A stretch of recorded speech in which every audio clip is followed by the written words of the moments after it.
Soy el padre Basil Darker, soy de la misma comunidad del padre Eloy, y en esta oportunidad vamos a continuar lo que él empezó en el capítulo anterior. Él nos introdujo en el conocimiento de esta tercera persona de la Santísima Trinidad, el Espíritu Santo, y en esta oportunidad vamos a ahondar un poquito en el rol del Espíritu Santo en la historia de la salvación, hablando algunas notas del Antiguo Testamento, pero principalmente centrándonos en la acción del Espíritu en la encarnación y en el siguiente caminar de la iglesia. Jesús dice en el Evangelio según San Lucas 24:49, miren, voy a enviar sobre ustedes la promesa de mi Padre. Permanezcan en la ciudad hasta que sean revestidos de poder desde lo alto. Luego, en el libro de los Hechos de los Apóstoles, capítulo 1, versículo 4, dice, mientras estaba comiendo con ellos, Jesús, les mandó que no se ausentasen de Jerusalén, sino que aguardasen la promesa del Padre. Hablando de la promesa del Padre, Jesús señala la venida del Espíritu Santo, ya anunciada de antemano en el Antiguo Testamento. Por ejemplo, leemos en el libro del profeta Joel lo siguiente. Joel 3, 1 al 2. Sucederá después de esto que yo derramaré mi espíritu en toda carne. Sus hijos y sus hijas profetizarán. Sus ancianos soñarán sueños y sus jóvenes verán visiones. Precisamente a este texto del profeta Joel hará referencia a Pedro en el primer discurso de Pentecostés, cuando después de recibir el Espíritu Santo y toda la comunidad de Jerusalén crea que están borrachos, Pedro, ¿qué es lo que hace? Empieza, no estamos borrachos. Les explico a continuación lo que está ocurriendo. Y cita al profeta Joel en este pasaje que acabamos de mencionar. También estas promesas han encontrado una expresión concreta en el libro del profeta Ezequiel, especialmente si vamos a Ezequiel del 22 al 28. Ezequiel 36 del 22 al 28. Dios anuncia por medio del profeta la revelación de su propia santidad, profanada por los pecados del pueblo elegido, especialmente por la idolatría. Anuncia también que de nuevo reunirá a Israel purificándolo de toda mancha y luego promete, y viene la cita, les daré un corazón nuevo, infundiré en ustedes un espíritu nuevo y quitaré de su carne el corazón de piedra. Infundiré mi espíritu en ustedes, yo haré que se conduzcan según mis preceptos y observen y practiquen mis normas. Serán mi pueblo y yo seré su Dios. ¿Cierto? Como Dios promete infundir su espíritu en su pueblo. Pero ya llegando al momento cúlmine, ¿no es cierto?, la plenitud de los tiempos en que se da la encarnación, todo el evento de Jesucristo se explica mediante la acción del Espíritu Santo. La verdad sobre la persona de la Santísima Trinidad la leemos sobre todo en la vida del Mesías, de aquel que fue consagrado con el Espíritu. De hecho, Cristo en griego y Mesías en hebreo significa esto, ungido, o sea, untado con un aceite sagrado, ¿no es cierto? En el Antiguo Testamento los reyes eran ungidos, los sacerdotes eran ungidos, y el Mesías también iba a ser un ungido por excelencia por Dios. Entonces, cuando decimos que Jesús es Cristo, estamos diciendo que Jesús es este ungido por el Espíritu Santo. El primero de estos momentos es la misma encarnación, es decir, la venida al mundo del Verbo de Dios, que en la concepción asumió la naturaleza humana y nació de María por obra del Espíritu Santo. En el episodio de la visitación, María se puso en camino con prontitud, dice, para dirigirse a la casa de Isabel, ciertamente por una necesidad del corazón, para prestarle un servicio afectuoso, ¿no es cierto?, como de hermana. Sabe que su pariente es mayor, que es complicado para ella estar viviendo un embarazo y va a asistirla. San Lucas nos pone de relieve la acción del Espíritu Santo en el encuentro entre las dos futuras madres. María, dice, entró en casa de Zacarías y saludó a Isabel. Y sucedió que en cuanto oyó Isabel el saludo de María, saltó de gozo el niño en su seno e Isabel quedó llena del Espíritu Santo. Y por eso es capaz de reconocer en María a la madre de mi Señor, ¿no es cierto? Ella dice, ¿Quién soy yo para que me visite la madre de mi Señor? Esto es todo obra del Espíritu Santo. Isabel experimenta de modo sensible aquella presencia del Espíritu y ella misma lo atestigua en el saludo que dirige a la joven madre que llega a visitarla. Y bueno, también María, llena del Espíritu Santo, prorrumpe este gran himno, este bello himno del Magnificat. También llena de alegría, llena de Espíritu Santo, es que ella alaba al Señor con estas palabras. En la presentación de Jesús en el templo, dice así San Lucas: He aquí que había en Jerusalén un hombre llamado Simeón. Este hombre era justo y piadoso y esperaba la consolidación de Israel, y estaba en él el Espíritu Santo. Es decir, actuaba en él de modo habitual y le había revelado por el Espíritu Santo que no vería la muerte antes de haber visto al Cristo del Señor. En el crecimiento espiritual del joven Jesús también relata Lucas, dice que el niño crecía y se fortalecía, llenándose de sabiduría, y la gracia de Dios estaba sobre él.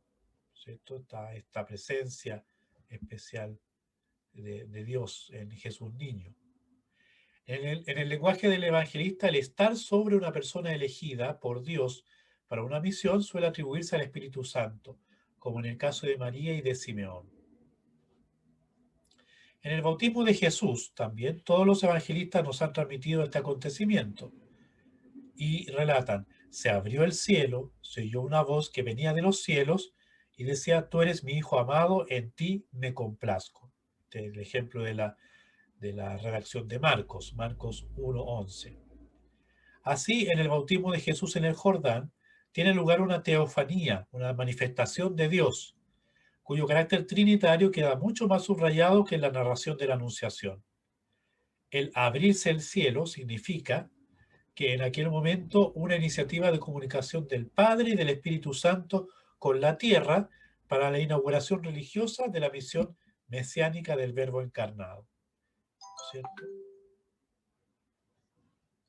En la experiencia del desierto, el Espíritu Santo empuja a Jesús al desierto. Después de ser bautizado, dicen los evangelistas, por ejemplo Marcos, el Espíritu le empuja al desierto.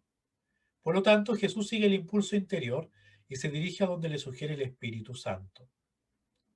Ese desierto, además de ser lugar de encuentro con Dios, es también lugar de tentación, sabemos, y de lucha espiritual.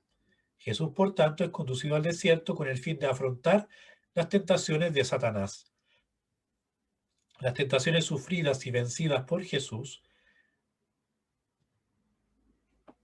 notan la oposición de Satanás contra la llegada del reino de Dios al mundo humano. Pero Jesús lo refuta apoyándose en la misma palabra de Dios aplicada correctamente. En la oración, Jesús permanece profundamente entregado a esta práctica, ¿no es cierto? Sabemos que que Jesús era una persona profundamente orante. San Lucas nos informa que se retiraba a los lugares solitarios donde oraba. Sus ratos de oración duraban a veces toda la noche. Los evangelistas destacan algunos de esos ratos, por ejemplo, la oración que hizo antes de la transfiguración en el monte Tabor, la que realizó durante la agonía de Getsemaní, que conocemos todos, etc. Existe un caso en que el evangelista atribuye explícitamente al Espíritu Santo la oración de Jesús. Está en Lucas 10:18. Dice: y Jesús, después de haberles asegurado que había visto a Satanás caer del cielo como un rayo, se llenó de gozo del Espíritu Santo y dijo: yo te bendigo, Padre, Señor del cielo y de la tierra, porque has ocultado estas cosas a sabios e inteligentes y se las has revelado a los pequeños. Sí, Padre, así te ha parecido bien. En la predicación mesiánica de Jesús, por ejemplo, en la sinagoga de Nazaret, Jesús había aplicado a sí mismo la profecía de Isaías, que comienza con estas palabras: el Espíritu del Señor está sobre mí. Aquel estar el Espíritu sobre él se extendía a todo lo que él hacía y enseñaba. Y en efecto, escribe San Lucas que Jesús volvió del desierto a Galilea por la fuerza del Espíritu, y su fama se extendió por toda la región. Él iba enseñando en sus sinagogas, alabado por todos. Aquella enseñanza despertaba interés y asombro. Decía Lucas también, todos daban testimonio de él, estaban admirados de las palabras llenas de gracia que salían de su boca. Lo mismo nos dice de los milagros y del singular poder de atracción de su personalidad. Toda la multitud de los que habían venido de todas partes para oírle y ser curados de sus enfermedades, procuraba tocarle porque salía de él una fuerza que sanaba a todos. Eso está en Lucas 6, 17 al 19. Los evangelios sinópticos, es decir, Marcos, Mateo y Lucas, recogen otra afirmación de Jesús en sus instrucciones a los discípulos que no puede dejar de impresionarnos. Se refiere a la blasfemia o el pecado contra el Espíritu Santo. Dice, a todo el que diga una palabra contra el Hijo del Hombre se le perdonará, pero al que blasfeme contra el Espíritu Santo no se le perdonará. La blasfemia, ¿a qué se refiere Jesús con la blasfemia del Espíritu Santo? Se refiere al rechazo de aceptar la salvación que Dios ofrece al hombre por medio del Espíritu Santo que actúa en virtud del sacrificio de la cruz. En otras palabras, es la persona que, conociendo el mensaje de Dios, conociendo la propuesta de Dios, la rechaza, no le cree, no la acepta. En el sacrificio de Jesús en la cruz, fijemos la atención en las últimas palabras que pronuncia en su agonía en el Calvario. En el texto de Lucas se escribe, Padre, en tus manos pongo mi espíritu. Jesús encomienda, es decir, entrega su espíritu al Padre con la perspectiva de la resurrección. Confía al Padre en la plenitud de su humanidad. En el Evangelio de Juan leemos, cuando tomó Jesús vinagre, dijo, todo está cumplido. E inclinando la cabeza, entregó el espíritu. Es pues justo ver en el sacrificio de la cruz el momento conclusivo de la revelación del Espíritu Santo en la vida de Cristo. De hecho, por ejemplo, me acuerdo una explicación que leí alguna vez de la cruz de San Damián, esta cruz tan característica de los franciscanos, que si uno se fija primero, el Cristo que está ahí crucificado es un Cristo vivo, un Cristo que está despierto, y un Cristo que está como, si uno mira la boca con cierta detención, en una actitud de soplar. Ese soplo puede estar significando, dicen algunos autores, la entrega del Espíritu y el don del Espíritu Santo, que vendrá también después de su resurrección. Así la iconografía cristiana es bien expresiva en ese sentido. En la resurrección de Cristo también está presente el Espíritu Santo, lo podemos ver en la carta a los Romanos, capítulo 1, versículos 3 al 4, cuando el apóstol Pablo dice, el Evangelio acerca de su Hijo, nacido del linaje de David, según la carne, constituido Hijo de Dios con poder, según el Espíritu de santidad, por su resurrección de entre los muertos, Jesucristo, Señor nuestro. Por consiguiente, podemos decir que Cristo, que en el momento de su concepción en el seno de María, por obra del Espíritu Santo, ya era Hijo de Dios, en la resurrección es constituido fuente de vida y de santidad, como ha dicho Pablo recién, lleno de poder de santificación por obra del mismo Espíritu Santo.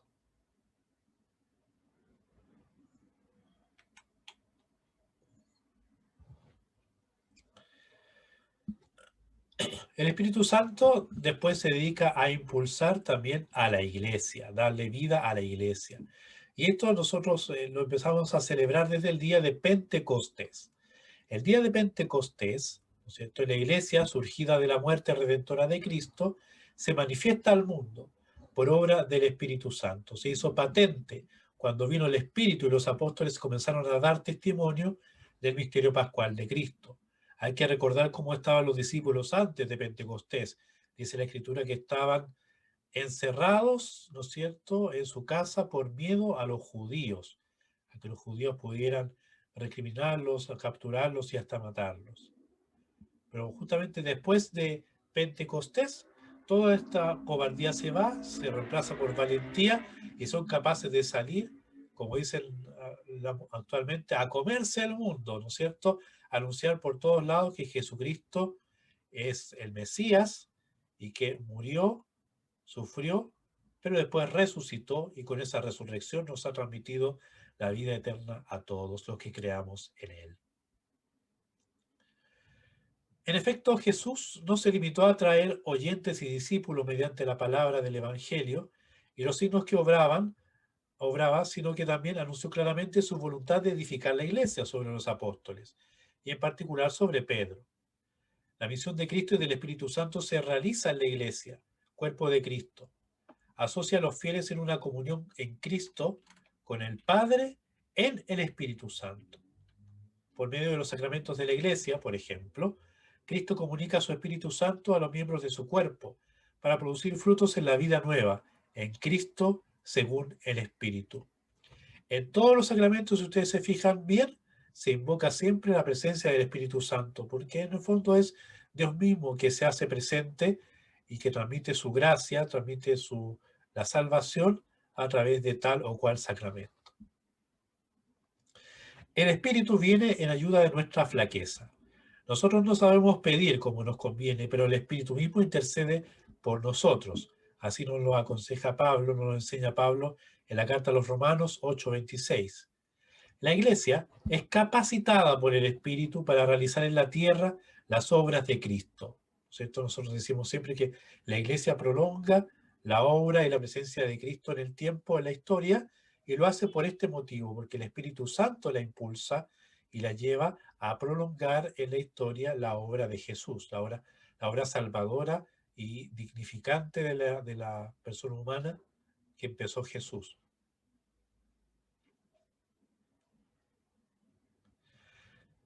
A través de la liturgia, principalmente de los sacramentos, Cristo continúa realizando en la historia, por medio del Espíritu, su obra de redención y santificación de todo el género humano. Por esto, la liturgia de la Iglesia, el nuevo culto en el Espíritu y la verdad, es a la vez obra de Cristo y acción de la Iglesia. El Espíritu Santo santifica a la Iglesia principalmente en los sacramentos, haciéndolos eficaces, ¿cierto? Los sacramentos son eficaces, tienen su efecto por la acción del Espíritu Santo que el sacerdote invoca cada vez que administra un sacramento. Es Él quien actúa en los sacramentos para hacer que comuniquen la gracia que cada uno de ellos significa.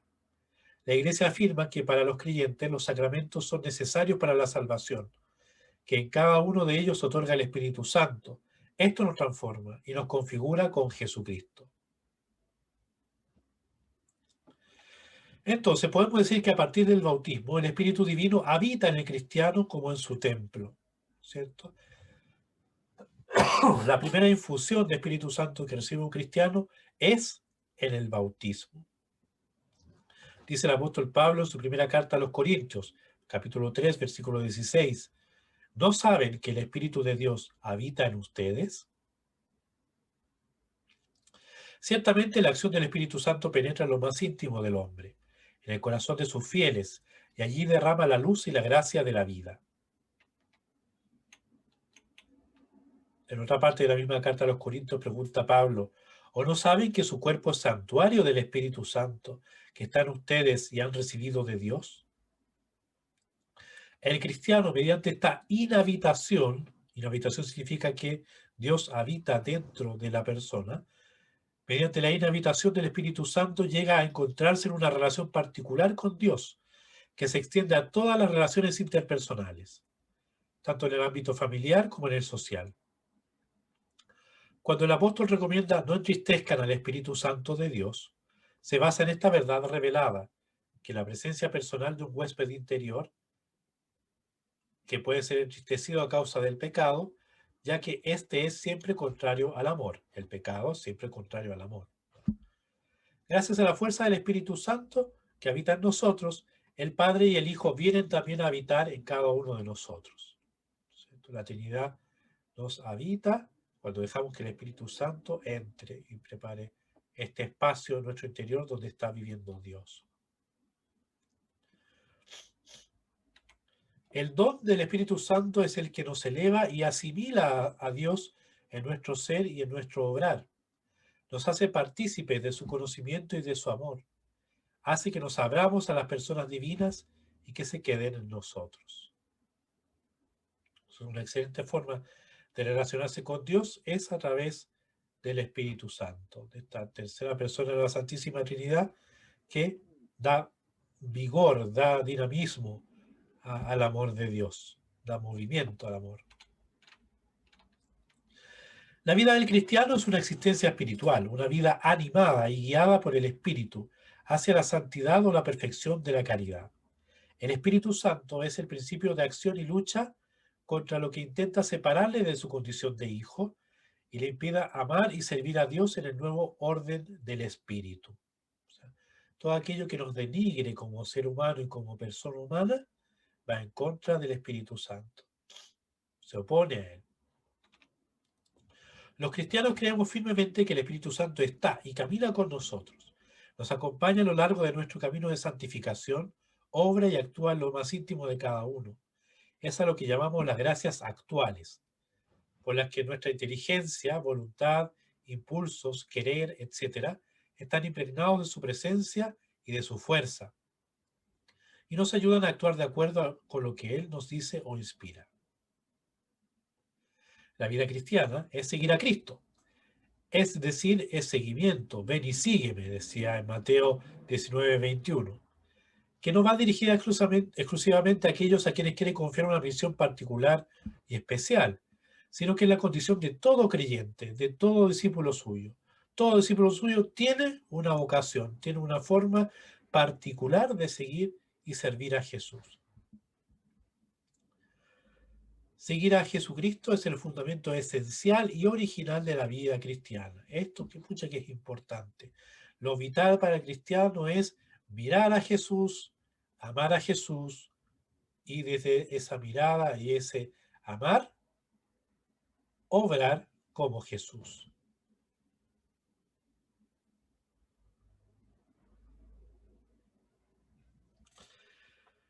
La vida cristiana, decíamos, es seguir a Cristo, y el Papa Juan Pablo II nos lo explica claramente en una de sus encíclicas.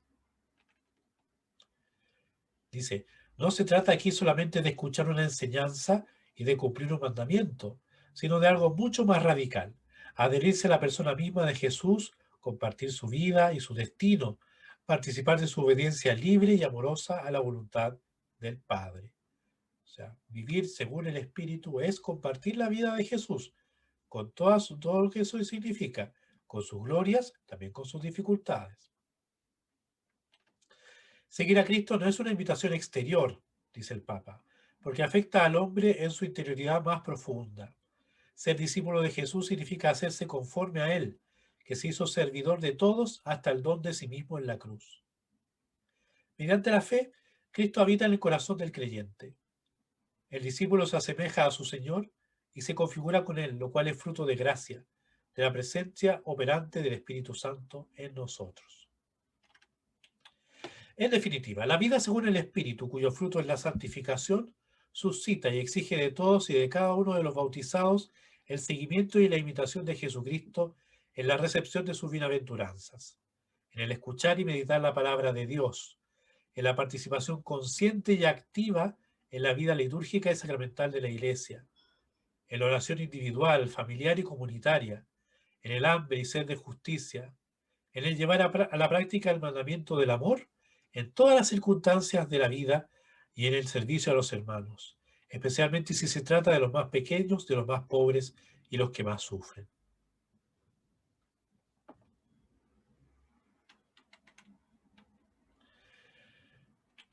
Y bueno, vamos pasando ya a la parte más final de nuestro encuentro de hoy. Voy a hablarle un poquito acerca de los dones del Espíritu Santo. Para que el cristiano pueda luchar, el Espíritu Santo le regala sus 7 dones, que son disposiciones permanentes que hacen al hombre dócil para seguir los impulsos del Espíritu. Estos dones son, primero, la sabiduría.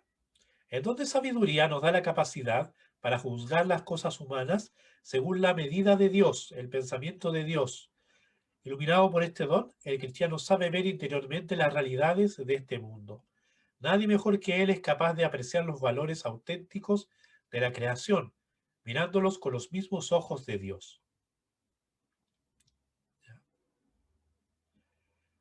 Luego está el don de ciencia.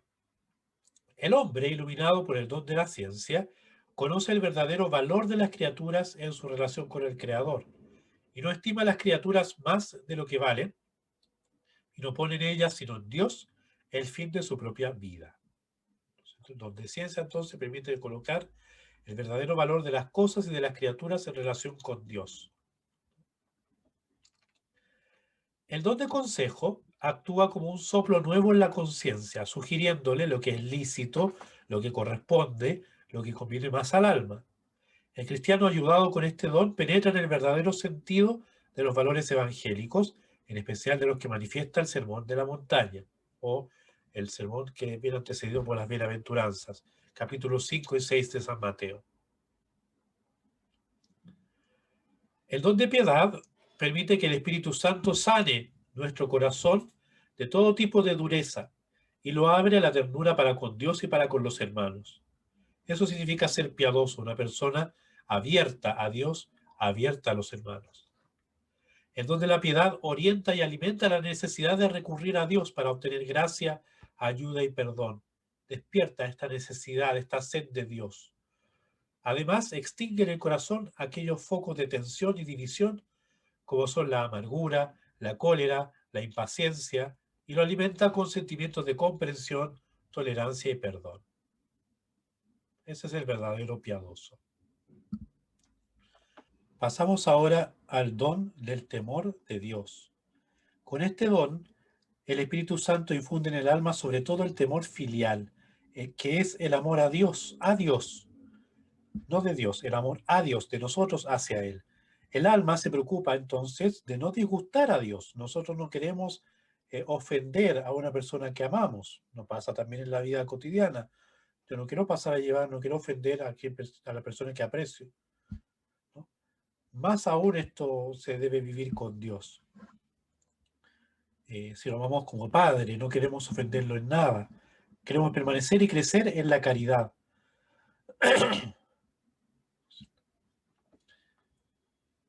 Un siguiente don es el don del entendimiento.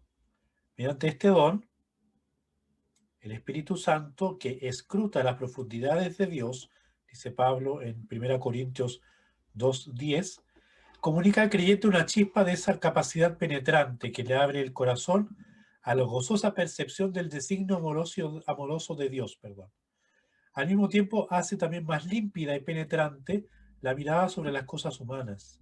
Gracias a ella se ven mejor los numerosos signos de Dios que están inscritos en la creación.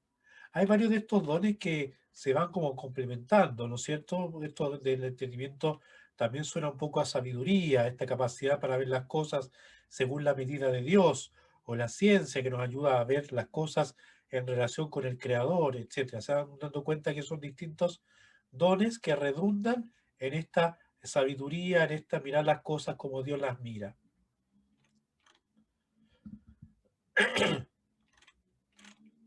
Finalmente, el último don que vamos a recordar es el don de fortaleza. El don de la fortaleza es un espíritu sobrenatural que da vigor al alma en las habituales condiciones de dificultad, en la lucha por permanecer coherente con los propios principios, en el soportar ofensas y ataques injustos, en la perseverancia valiente, incluso entre incomprensiones y hostilidades, en el camino de la verdad y de la honradez.